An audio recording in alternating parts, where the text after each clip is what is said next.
Hi, Christie.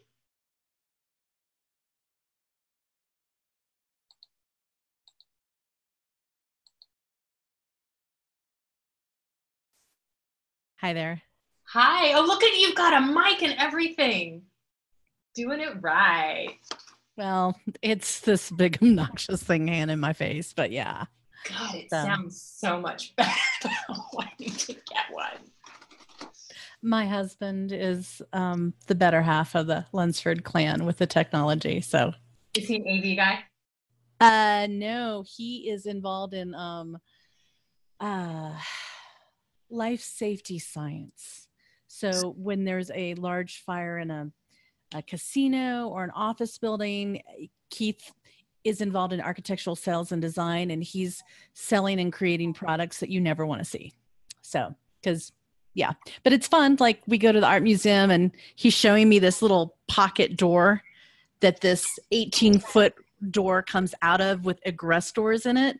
So we're looking at art, but we're looking at the pocket door, and the security guard comes up and goes, "Excuse me, can I help you?" And he's like, "Oh no, I designed and installed this door with the architect." And they're like, "Oh," and he goes, 82, 43, 42. And then like, before we know it, there's security guards all around us. And they're like, the guy goes, "Could you run the door? Because we've never seen the door." So, and we were there for my birthday. This was years ago. So for my birthday, I not only got to walk the Denver Art Museum, but I also got to see this amazing egress door. So That is so awesome. So yeah, and then if you look behind me, you can see the light. That's from our security system. Well, actually, it's right here. Yep. That is the back driveway, and the chicken coop has a camera in it, so I can see the chickens, and I can see down the street. So, because we used to grow here. Okay, so today, we've been focusing on licensing today, but I feel like I really wanted to get you on for a long time. So I'm just going to take advantage of this opportunity to have you here. And I just want to hear what you have to say. I want to hear what you have to say about hemp, what you have to say about the state of the industry, what you have to say about women in the industry.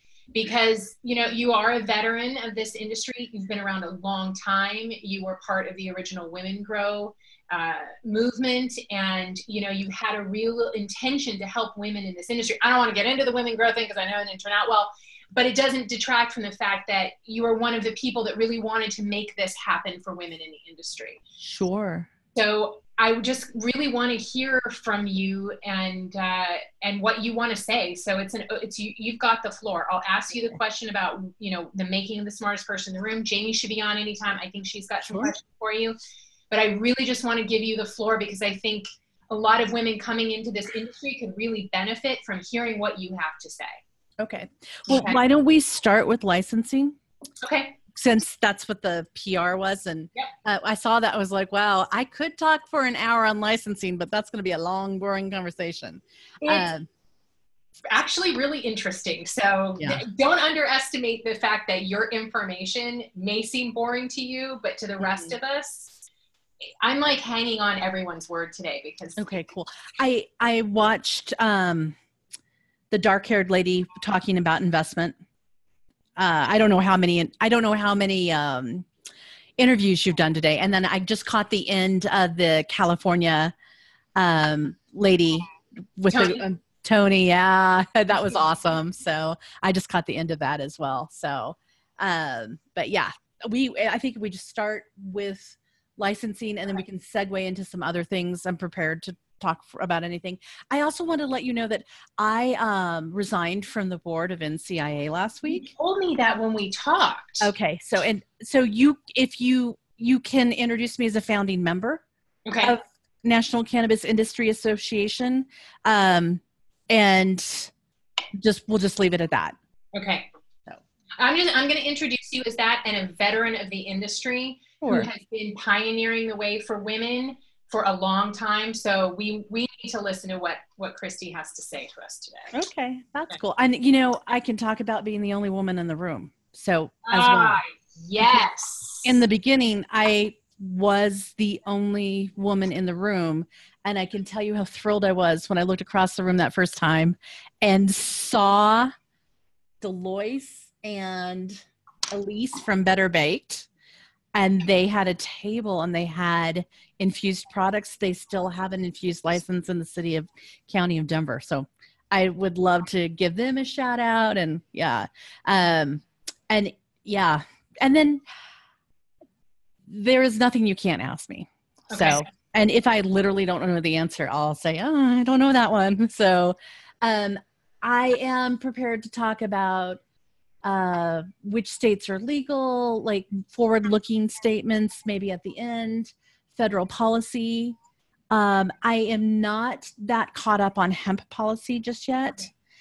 Even though I have a discipline in hemp history, it is so complicated that I just don't know what's going on.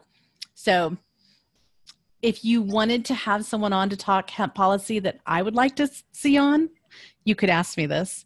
Okay. Joy Beckerman is... I definitely want to have her on a Mentor Monday. Yeah. There's so much misinformation.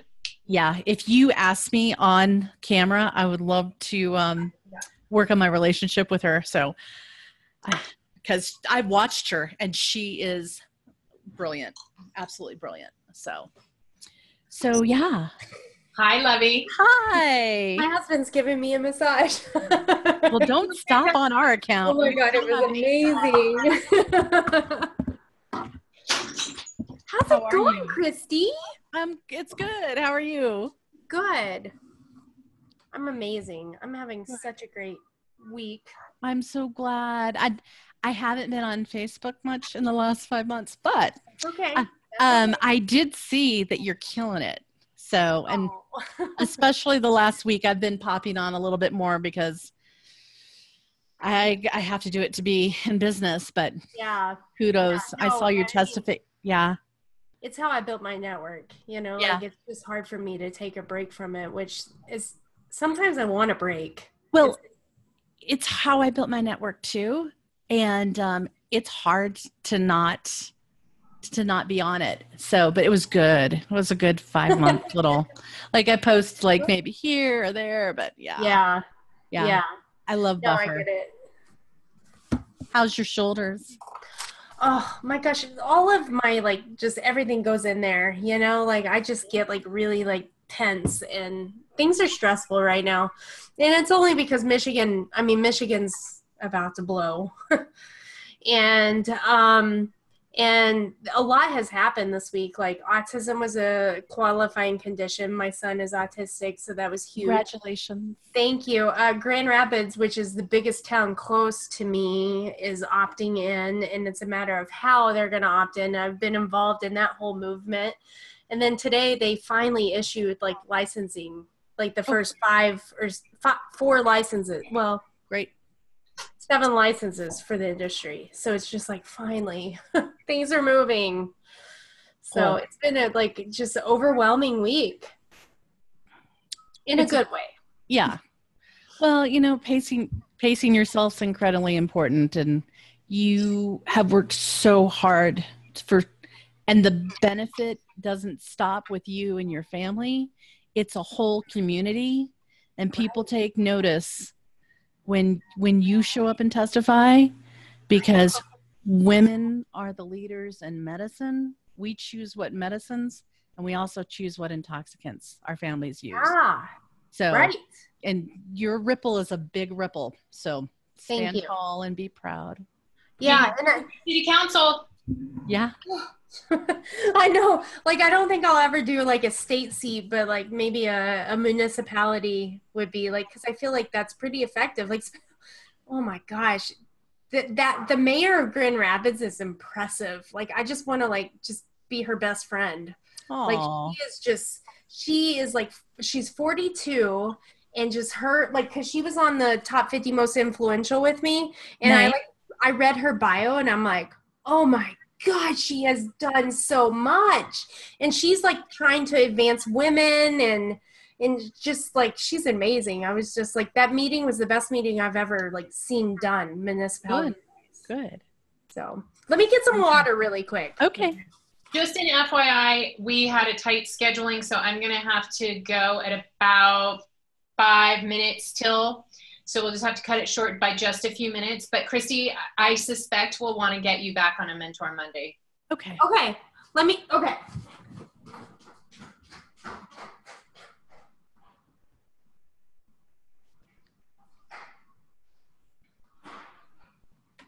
It says we're live, but we're not yet. We're still in preview. Okay.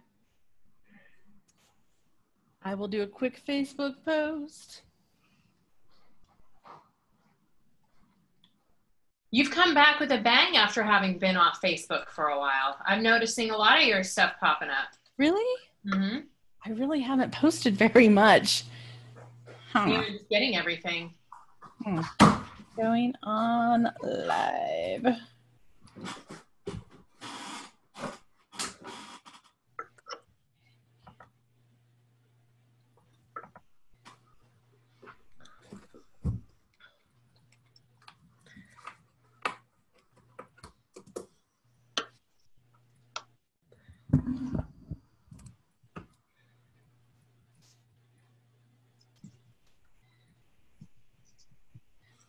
Can you post the link? The link, unfortunately, doesn't happen until we go live. Okay. Facebook needs to work some of this stuff out. Okay. I'm just happy you have controls. I do not like it. Trying to balance being the host and this is like, yeah. It is. It's a bit. It's tricky. You have such composure. So, Kira, I know what it's like to be on live and also doing all the technical stuff. Thank you. Yeah. Okay. I'm putting you as founding member NCIA. Is there, your company is endocannabinoid? Endocannabinoidology. Okay. And yeah, go ahead. Is that, what is it that your company does? Is it a consulting firm? We manage technology and write for applications in the cannabis space. So I have Lunsford Holdings, and that's my corporate identification. And then endocannabinoidology, that's how I write for license applications. Budding Professionals is our mentoring arm, which takes transitional executives from maybe their pharmacology job or marketing job and brings them into the cannabis space and gives them the skills and the vernacular. And then I am starting a hemp business conference in February of next year, the Hemp Business Conference. And I'll also be publishing a book of hemp history in 2019 as well.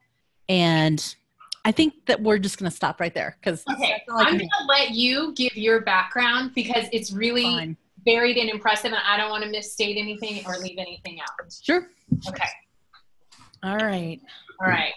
Are you ladies ready? And I will fill in your business name when I can spell it properly once we get. You're not going to make me spell it, are you? No, I have it right here. And I am, yeah, I'll do it when I have the attention to actually. Okay, that's fine. That's fine.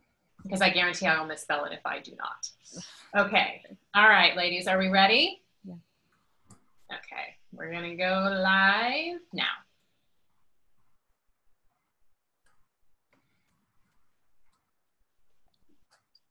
Hello, ladies, and welcome back to the Making of the Smartest Person in the Room. It's been a really invigorating day learning more about licensing, and it is going to take it up a notch with this next interview. We are so fortunate to have Christie Lunsford with us. Christie is a founding member of NCIA and a real veteran of the industry. She has been pioneering for women for a long time. And we really are excited to learn about what Christie has to say about licensing, about the state of the industry nationwide. She is one of our guests that is actually not in California, so she will be speaking to what's going on all across the country. And Jamie Cooper is my co-host. Hi, sweetie. Hi. It's good to have you. I've missed you. Oh, I've enjoyed a break. I know, but it's good to have you back for this interview. So welcome, Christie. Hello, how are you? I'm doing well, and I'm really excited to have you on for this episode. Okay, so Christie, please start by giving us your experience in the industry. You have been a part of several different organizations, not just NCIA, and you're doing a lot of really cool forward-thinking stuff as well. So I want everyone to be able to hear what it is that you have done, what you're doing, and then you're going to answer the question for us: what do we need to know to be the smartest person in the room when it comes to licensing? So take it away, Christie. All right. Well, first of all, thank you so much, Jamie and Kara, for having me on. I'm really excited. And I started working in the cannabis industry in the medical days in Colorado, and I started as a cultivator. Under House Bill 1284, I could have medical patients and be a caregiver. So I started with 9 plants and 9 seeds, and one of them was male, and it broke my heart to break that stem and take it out of the cultivation. But I started there, and here we are 10, 15 years later. So it's been a really good ride. I applied for some of the first licenses that Denver City and County offered under Amendment 20, which was caregiving, and then House Bill 1284 in 2010.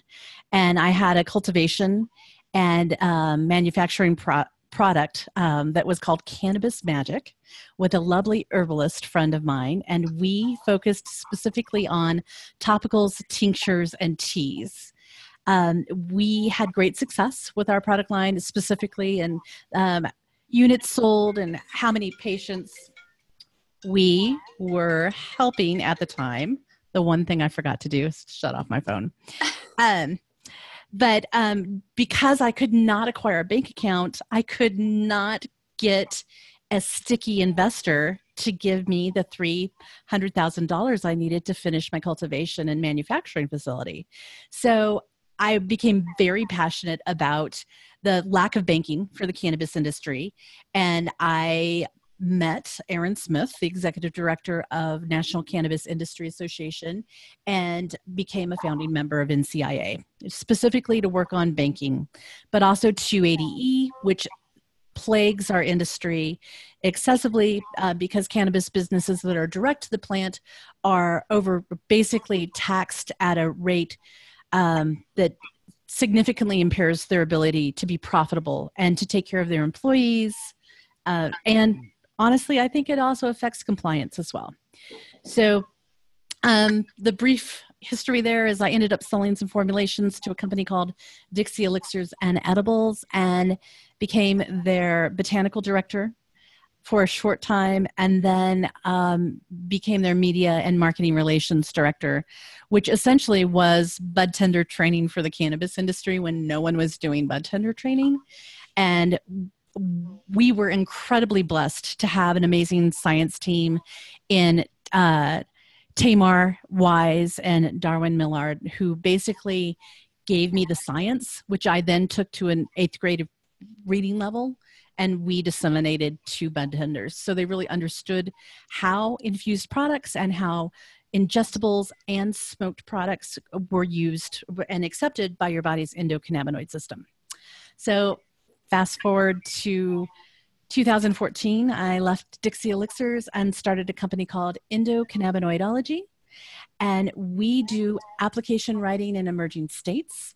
We also do technology and intellectual property management for entrepreneurs who are coming into the cannabis industry.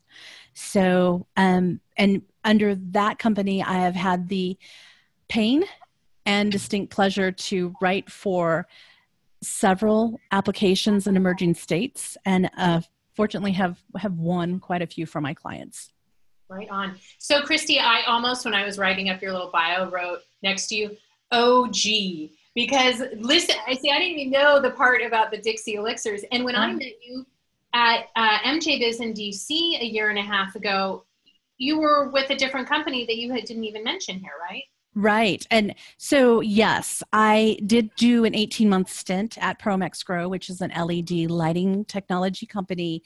And I was chief operating officer there and have some equity in the company. So still very friendly, but my endocannabinoidology and other opportunities just pulled me away. So there's a lot for someone like you to do in this industry. So yeah.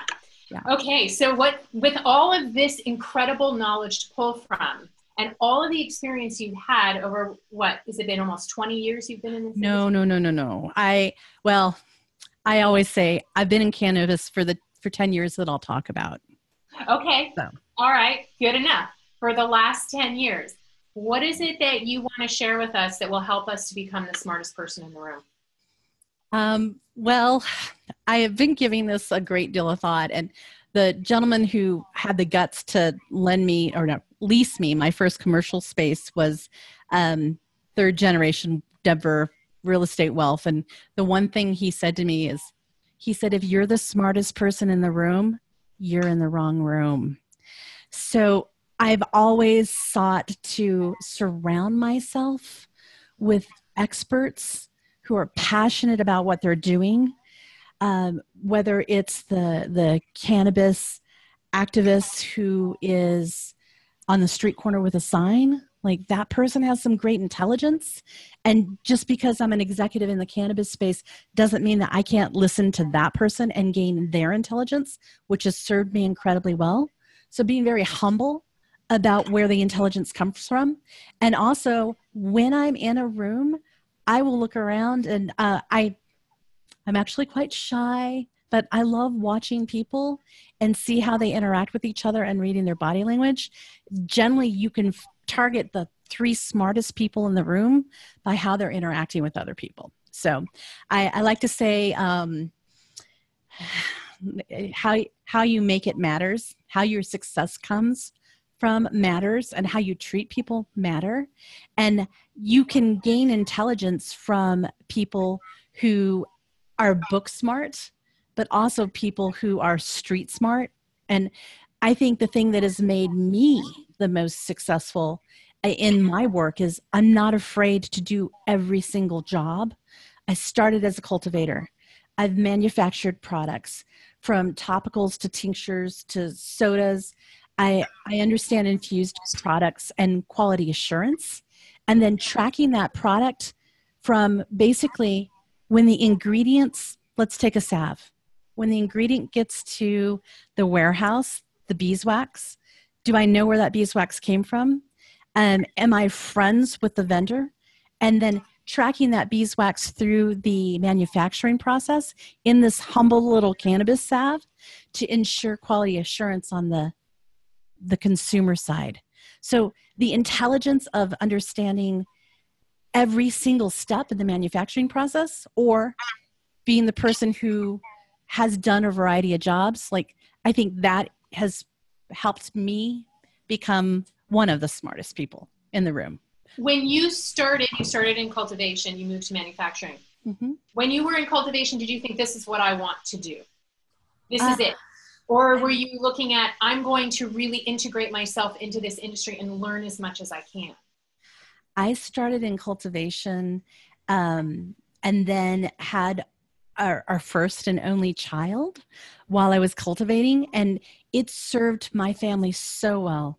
And I like to say that cannabis really gave me the gift of being an amazing mother, because I got to be with my son so much. But I knew that I could grow my business as he grew. So I had just crafted whatever job or opportunity I wanted to have based on where I am in the timeline of contributing to my family. So I don't know if that answered your question, but it's a really beautiful answer, actually, because I can't relate to this. I don't have a child, but Jamie can. And there's always striking a balance between being a professional and being a mother. And so to be able to find something that facilitated both for you was really lovely. It is. And now that he is 10 and has all kinds of responsibilities of his own, it allows me to travel much more and to teach much more. And I see an opportunity 10 years from now when he's 20 that I can be doing even more. And as a side note, he is a well-educated cannabis advocate as well. So, and that's partly because in the early days of medical here in Colorado, I had him with me. I took him to the Capitol. I took him to town hall meetings that the cannabis industry was having. And I was deeply blessed by a great friendship of mine, Tony Fox, who owned 3D Dispensary and who sold the first legal cannabis on January 1st, 2014. And our children were in similar age. And in the medical years in Colorado, you could bring your children into the dispensary. And she had, completely. So there was a medicine room. That's what we called them back then, medicine room. And then there was a humongous living style room with 2 sofas facing each other. And our children would play trains while we talked about patient care or designed a patient plan for a medical patient at the time, or worked on advocacy, or just kind of commiserated about how hard the work was. So, yeah. So can you tell us then, from your experience with your consulting company, you've applied for multiple licenses for your clients and you've won many of them. Yes. What can you tell us that you think we really, as entrepreneurs in any state in the country, need to know and understand about the licensing process to be successful at it? Sure. So start early, be thorough, and be concise. When I work with a client, I tell them that I only take care of 1/3 of the application when I write for an application. And it's on them and their team to understand the business side of things, policy, advocacy, compliance, and also understand how the government works and how they need to position themselves to be the best applicant possible. So my success in writing applications really rests in, honestly, being lucky. Picking the best clients to write the application for, and then being thorough. And I do something that's a little different. I only write for 1 license per state. I don't have a large firm with multiple consultants. I write the application, and then if there's something that's not in my wheelhouse specifically, I will outsource it to a trusted industry expert and then edit what they give me so it's all in the same voice. I also think for application writing, especially in a state like New Jersey that's coming up, is making sure your application's in that 8th grade reading voice. Oh, good advice. So you and I, Jamie, we're all subject matter experts in cannabis, and we can talk a big talk, endocannabinoidology. What is that? It's the study of the endocannabinoid system, which all mammals have. But if I could concisely take these very big, lofty ideas and think about the person who's going to be reading and grading the application, that's the voice that I want to write in. The other thing that I think I do a little bit differently from my colleagues is I do a values assessment at the beginning of the relationship to make sure that they understand what their values are. And it's a real great team building exercise because sometimes as a result of the values exercise, people decide not to go forward with the application. So better know that in the beginning than after spending $200,000 to $300,000 on applying for a license with a group of people that you're not well suited to be in a long-term business relationship with. So, and then the being thorough part just comes down to reading and proofreading, and then being far enough in the application timeline that you can go through different styles of review. And that means that when I'm through with maybe the compliance section or the security section, I will send it to the client for review, and their legal team will review it and bounce it back to me. That way, a week before you're putting in the application, you're not going through this 23-hour cycle of constant writing. So that's what I would recommend.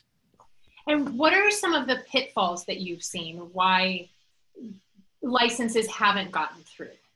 Oh, wow. We only have an hour. You know, it could be as simple as my Playboy clients decided to go to Atlantic City for a wedding instead of finishing their financials. No. Yeah.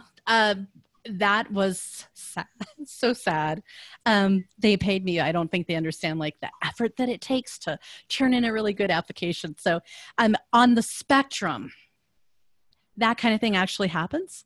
I think before I started doing complete applications, I think some of the things I saw is the patchwork team of industry experts.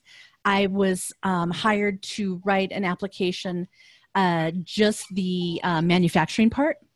And I had been courting these people for about 3 months. And a month before the application was due, they said, okay, we want to hire you to write it. I remember what my first thing was: start early and be thorough. So I charged them 3 times my going rate just for that piece of it. And what ended up happening in that circumstance is the cultivation writer didn't write much. And then the retail patient care consultant didn't write much. So what they had was a full manufacturing plan, but no booking on the other end. And I ended up writing the entire application in 3 weeks. And in that circumstance, I was up 23 hours and asleep for, oh golly. Well, so many brain cells were lost, but I literally slept on the sofa right here and wrote and would sleep and write. And then my family just brought me food and water as like a little offering. We did not win that license. So planning ahead and really knowing what your values are so you can make a pathway to success. And then the financial part of it is huge. In Colorado, 10, 12 years ago, if you wanted to start a cannabis business, you could get maybe $10,000, $20,000 together and start a business. You can't do that anymore. Just for the application, it's generally between $100,000 and $300,000. And is that for manufacturing as well as cultivation? Oh, it depends on the state. There's so many variables. So I think back east, New York, New Jersey, Oklahoma, you're going to pay more for your application writing than maybe you would in California. Good news. There's finally good news about applying for a cannabis license in California. It's not as expensive as what you'd pay for in New York. So, and I'd love to tell you a little bit about the New York app. That is one that we won. It was amazing. So I was embedded in that team for 18 months, and it was all women writers. Amazing. Yes. I think there were probably 8 women. We were all flown to New York. We were in this conference room. We knew a lot of each other. Some people were new. And then we wrote the application in about 3 months, but we'd already done so much material in advance. And 47 groups applied for 5 licenses in New York, and we won number 5. Amazing for the client. Amazing. Yeah. And the way they were graded was down to a 16th of a point. We only won by a 16th of a point. Wow. Yeah. So that New York license probably costs around $1 million. And think about that. 47 groups applied. That's a lot of money that was flowing into the cannabis industry for consultants like myself, but also think about the job creation in New York and just the shot in the arm it gave it there. I don't think, sadly, like to recap the experience was fantastic, but it's painful to watch so many medical patients in a state like New York being underserved because regulation has made it so difficult to have a functioning cannabis business there. So, is that 5 licenses in all of New York State? It is 5 licenses in all New York State. but I'll clarify further. Each of the 5 licensees could have 5 retail stores and 1 cultivation. Oh, interesting, but they're consolidating all the power into only 5. Right. And then let's see, it's been 4 years now. And then the 5 tier below, license 5, 6, 7, 8, 9, or sorry, 6 through 10, they are able to get their licenses now. So yeah. And then New Jersey, that application is going to drop in September, I think. So I am working with 2 sets of applications right now, and in a couple weeks we'll have to pick the best group, and we'll see what happens. So I will say that in Pennsylvania, I was working with several different groups, picked an amazing group of real estate. I don't know what I'd call them. Cannabis enthusiasts, I'll say. But they had a significant problem with their application midway through. I was able to bring in the other group that I didn't write for. They married together and won a license. So that's kind of that reading the room and understand, because I'd done a values intake on both of them. I really understood their values. And when the real estate investment people suddenly had this hole in their organization, I was able to fill it with people who lived in the state who wanted a license. So yeah. So we've had several guests who have alluded to the need to be creative and the need to collaborate, which is really what we're trying to do here at Women Entrepreneurs in Cannabis. And that your network and the people that you know are the most important things that you can do, is develop that network in this industry, because without it, you cannot come up with good solutions like partnering together with another applicant. I love to hear those stories. It was an amazing just opportunity for everyone to work together. And the fact that it worked out it's a cannabis miracle. So, and the crazy thing about it is it takes someone to listen too.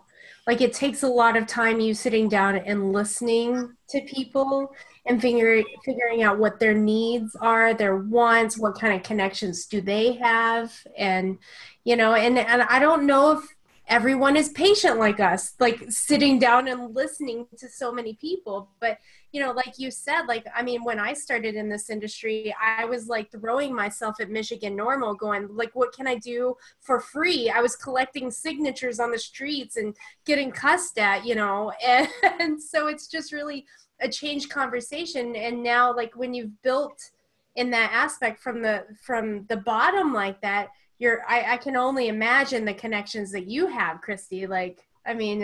It's years and years of connections, and it's years and years of seeing people fail, but seeing people grow. Right.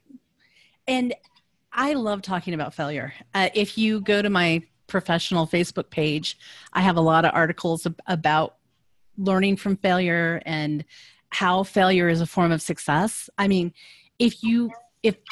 If I think about everything I've tried and failed at in the cannabis industry, the legal cannabis industry in the last 10 years, I see it as an opportunity for growth and learning. And through that growth and learning, that's how you become the smartest person in the room. So failure is a beautiful thing. So it is. And success is great too. Jamie, I've been watching you this week, and I'm so thankful and just proud of everything you've done, getting autism on your state's qualifying. And then you've had some major success in your city council? Well, yeah, it's Grand Rapids, which is not my personal city council, but it's the second largest city in Michigan, and it's just 40 minutes away from me. And I started my Women Grow chapter in Grand Rapids, so it's just crazy because I've been doing these municipality presentations for the last 2 years, gearing up for the licensing process in Michigan. And I walked into that room on Tuesday night, and I knew so many people there. I mean, people that I haven't seen in a while, people that I see pretty frequently. And I was just like, oh my gosh. And it was the best cannabis industry representation that I have seen at any municipality meeting. And in Grand Rapids of all places, because Grand Rapids is just one of those communities that everyone assumed would never allow, would never talk about it. But the reason they are talking about it is because me and a group of several other people joined forces, and we put together, we're like, fine, we'll take it to the people and we'll put it on the ballot in November when everyone votes on recreational. And as soon as we did that, Grand Rapids came back and said, oh, maybe we should talk about this. And thank goodness that Michigan has that ability where we can take it to the people if we really want to drive something through. But, you know, it really took that 4 years of, you know, developing those connections in it.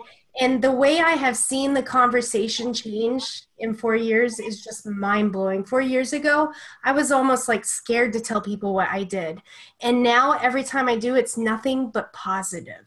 Like, I never imagined it would come to this point, but it has. And it just shows you how much the conversation is changing. Absolutely. So thank you very much. I appreciate You're the welcome. kind words. Absolutely. So Christie, you have been a pioneer for women in this industry for a long time. And you had mentioned before we got on the air that there was a point in time where you were the only woman at the table. Yeah. So tell me about what that was like and how things have changed. Sure. It was Scully, 2009, 2010, and we had a organization called Medical Marijuana something. I can't remember, but it was a well-attended, very wealthy group of people, probably 80 of them at the height.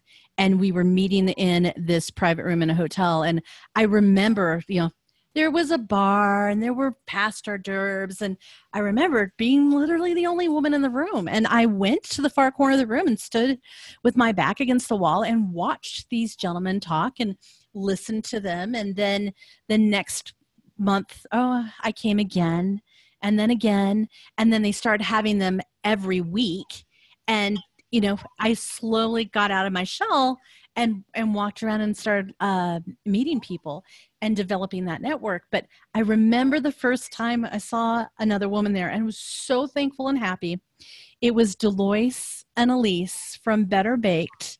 They still have their license in the city and county of Denver. They are still manufacturing amazing infused products for both medical and adult use. And check it out.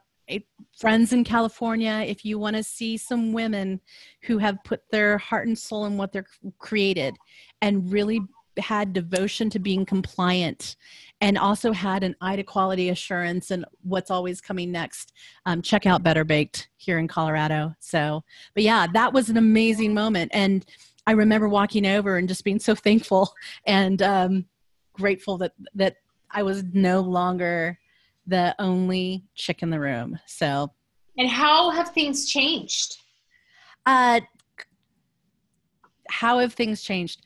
You know, it just starts with one. And then I think that we pave the way for the generations of women who come next. And I met Susan Squibb, who does Mother's High Tea.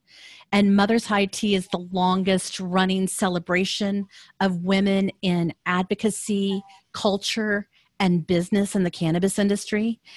We've been doing women's teas since 2012. And that really was the first time that I went to an event that was all women. And I had my 3-year-old, I think he was 3 then, and I brought my son to it's a non-consumption event. To this event with all these women. And I can't even tell you what that meant to me because I am not a deep consumer of a cannabis product. And at that time, I didn't consume at all. But to have the network of women that then would say, hey, I just found this great packaging company. Hey, what kind of soil are you using? Hey, did you just see this ridiculous rulemaking session that went down and we have to be compliant in 60 days? How are you going to accomplish that? So we built this network. And also that's about the time our kids started to play with each other. And there is nothing that develops trust more in a business relationship when you know the kids of that person, because you can tell a lot about an adult by how their kids are. So, yeah. So I'm curious, was the awareness that we have this industry that we can kind of create our own rules? We don't have to come in behind the men who have dominated the industry and fit into their rules. Because I know it's a pretty strong theme right now in our industry among women. Was that apparent to you back then? Was that something that you were like, we got to build this and champion? Or is that something that's kind of evolved over the last few years? Kara, it wasn't even on the table in the early medical years. We were just trying to make sure. I mean, I started my cannabis business with my mortgage money and my grocery money. So I was just trying to show up every day and get paid by what I was creating.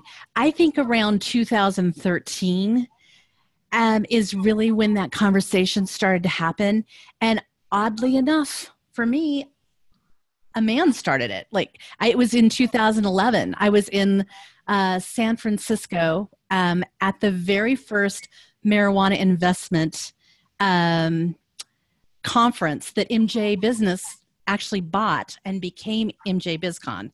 And I was there with Aaron Smith. We went to lunch, and Aaron said, how do I get more women involved in the cannabis industry? So a man asked me that question.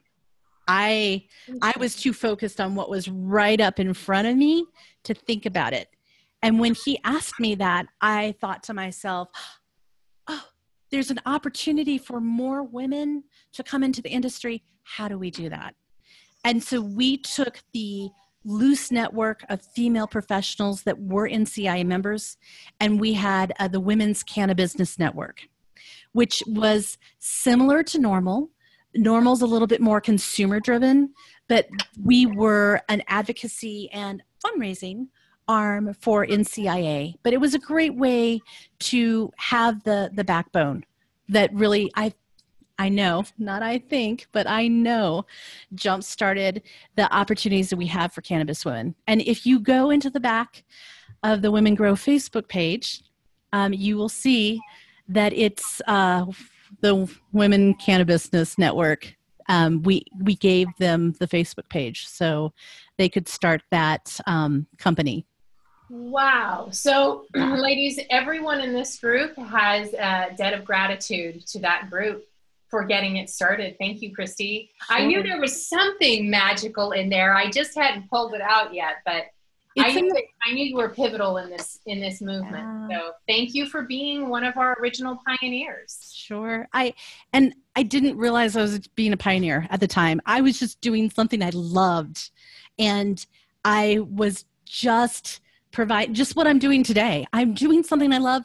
I'm helping people, and I'm providing for my family. So the goals are the same. The game is the same. The rules might have changed a little bit, but yeah, I think the one thing I would love to share with women, I'm no longer affiliated with Women Grow and only was for an incredibly short amount of time, but there is a place for you. There is a place for you in the cannabis industry.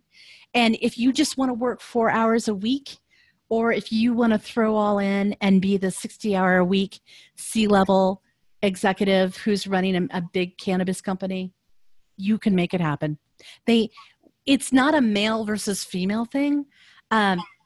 It's about, we have skill sets that are specific to women in business, because even if you don't have children, you are still a caregiver, you're still a planner, and women have this pivotal role. I will never bring cookies to an office again. So I'm never going to be the Julie tour director planning the office party ever again, but I will encourage men to fill those roles as well, because men need to be needed as well. And when we are only filling those roles, we're actually not allowing them to contribute. And I know we're steering off into an area, but I'll just follow it for a second. My favorite event I threw at Dixie was a potluck. And one of the extraction techs showed up with 2 bags of chips. And I knocked myself out. But the thing was just like, I was so touched that he went and got those chips and he showed up. And I pulled him aside later and I was like, you know what I love about you is you show up and you're always contributing. And he's a big shot now in the cannabis industry because he showed up and he contributed. So it's not always, yes, let's focus on women and give women opportunities to grow, but let's also create situations for men to be successful in areas. And when they have those minor successes as caregivers and as contributors in areas which they're not sociologically supported in, like give them a shout out and do it in a way that supports them. So I love that. All right. We certainly are not anti-man here. We have a lot of men that love us and support what we do. My husband is the reason that I can actually manage this group. So definitely a shout out to the men who have our backs because we absolutely couldn't do it without them. And I couldn't do what I do without my husband. So I'm not strong enough. I'm not organized enough. Technology. I can manufacture things and plan for days, but this little computer, it's all him. Like, so yeah, it's amazing how you can have that collaboration and then seek those collaborations in business as well. Because truly successful businesses have a mix of both women and men. And I did a presentation for Khadijah Adams.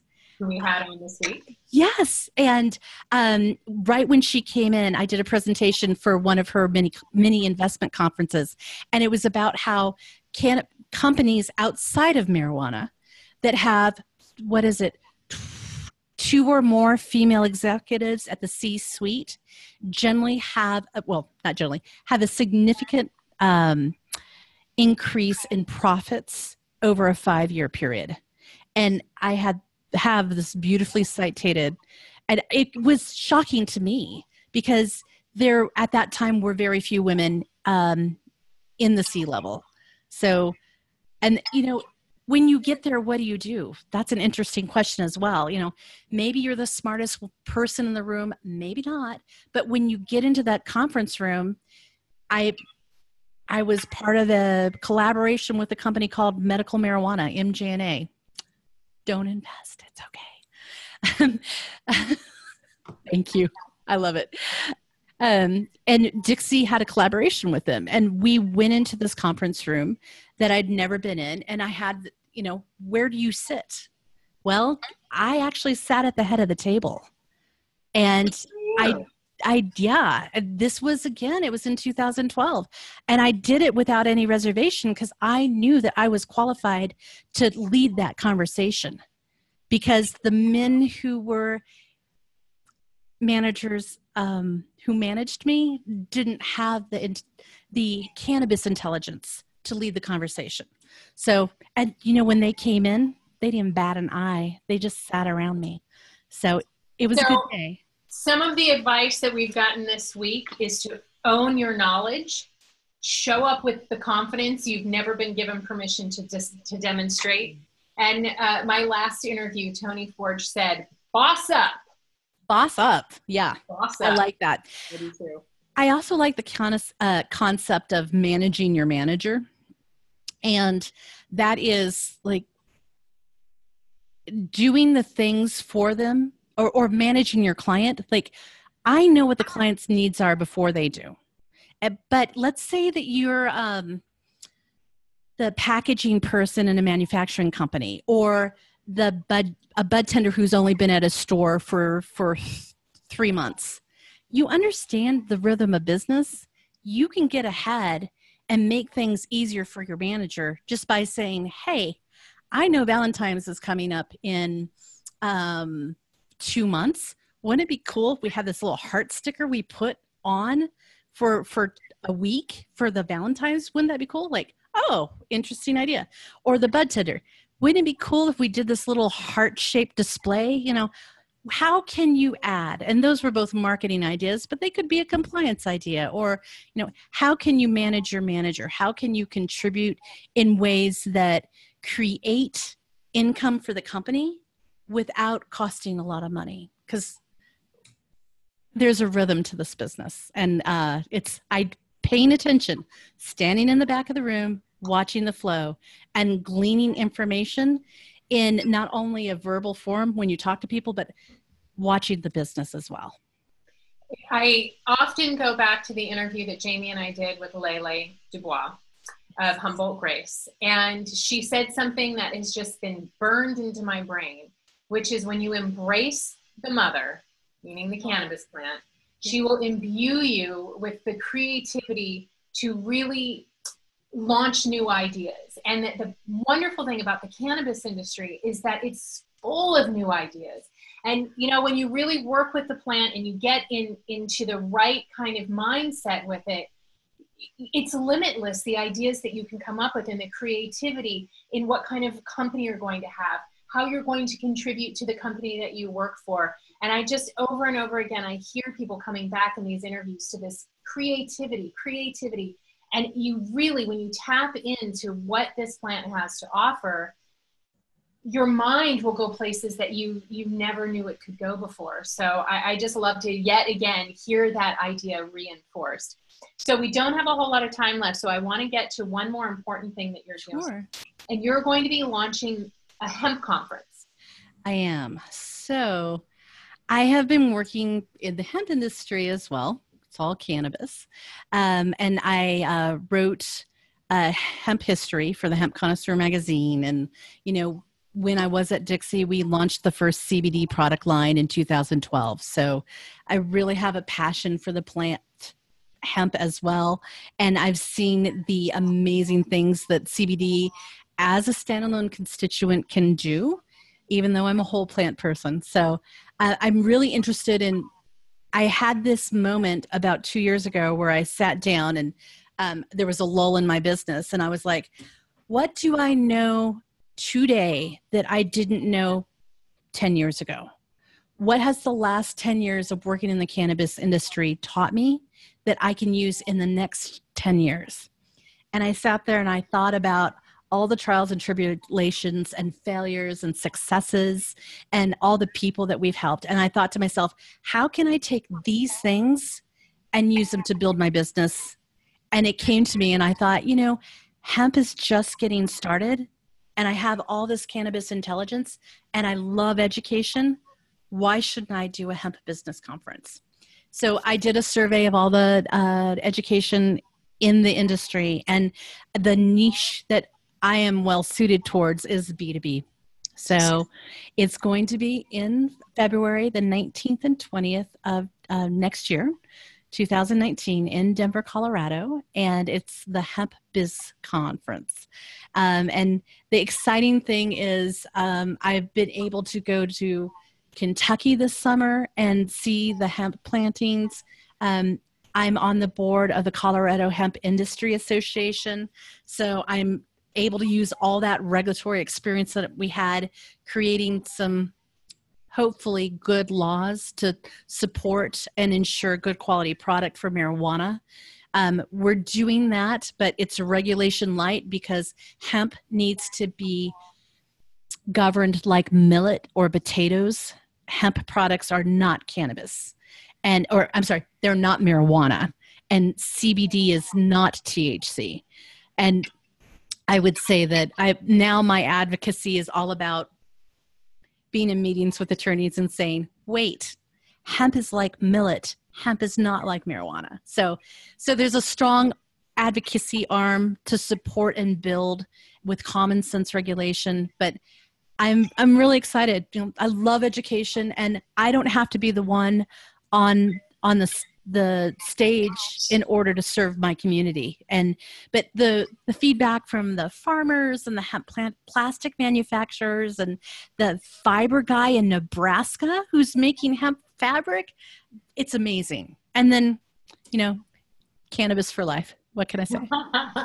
Well, let us know, because we definitely want to help you get the word out about that.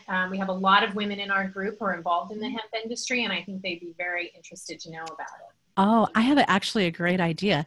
The one person I would love to listen to talk about hemp would be Joy Beckerman, and she can break down hemp regulations like no one else. So I think you should have her on. If you can make an introduction and she wants to do it, we would love to interview her. I will absolutely do it. She's amazing. Absolutely amazing. Yeah. And I kind of want to ask, like, I mean, this farm bill, like, what's the future of hemp with this farm bill? Like, I'm anxiously waiting to hear what happens in this committee. It's exciting. I think it's going to be incredibly positive, but because let me just tell you, I can talk to you about marijuana regulation all day long, but that's why I want to have Joy on, because she really has her finger on the pulse. But the hemp farm bill is going to pave the way for us to create a whole nother industry. And I think about the tax revenue and the job creation, but not only the international trade that we get to take back. Imagine wearing hemp garments made in the U.S. of plants that were grown in the U.S. And I was also in Arizona at a hemp farming meeting, and they have 3 cycles because it's so warm there. Yes, arid. So, and the farmers there, they'd never grown hemp before. They're alfalfa and sunflower. And we were talking, of course, about the farm bill and trying to get them ready. And what do they need for seed? What is the water? You know, what temperate zone are they in to cultivate? And I think it's going to be huge. And I know it's going to happen. So Jamie, unfortunately enough, I really depend on people like Joy. So I would love to have her on. So let's do it. Let's make it. All right. And are you going to be in Toronto for MJ Biz? I am not going to be in Toronto. No, I'm not. I'll probably make the Las Vegas show. Okay. And I'm going to be doing a lot of license application writing. So, and I think it lines up at the same time as that conference. So. Have you found one in Michigan yet? I will come. I would love. So the Michigan. No, but all right. Let's get you an application in Michigan. Okay. I mean, today they approved the first applications here. Oh, really? Okay. Well, today was the day. Congratulations. Another thing. So amazing. And just think, it's so exciting. I have to tell you, like, for me, seeing new states come online, it's like a constant celebration. And I understand that there's like ups and downs in that journey, but I'm so happy for Michigan. I'm so happy for the people of Oklahoma. Who would have thought Oklahoma? And then just every state that comes online, let's see, it's 9 recreational. I have notes and 30 medical. Like the conversations that we're able to have. I just went to a family reunion, and I am the black sheep of my family, and they were all like, "Hey, Christie, I need to ask you a marijuana question." So it's good. It's good. But there were a lot of times in between there where, it wasn't. So it's just such a joy. Right. Thank you for everything that you do and continue to do for this industry, for women in the industry. I really am so grateful to have had you on today for almost a full hour. Thank you so much, Christie. Really absolutely. And thank you both for what you do. And I want to tell you the amazing energy that you bring in to this industry, because when you give your heart and soul to something for so long, you get dry. And Kira, what you bring in, your energy, Jamie, your energy and passion, it gives me the strength to keep going on. So. Right. Thank you. This is what I love. This is why I'm in this industry, because we have the opportunity to work together as women and support each other and be authentic with each other that I've never experienced anywhere else. And I don't care how hard it is right now. I would not trade this for anything in the world.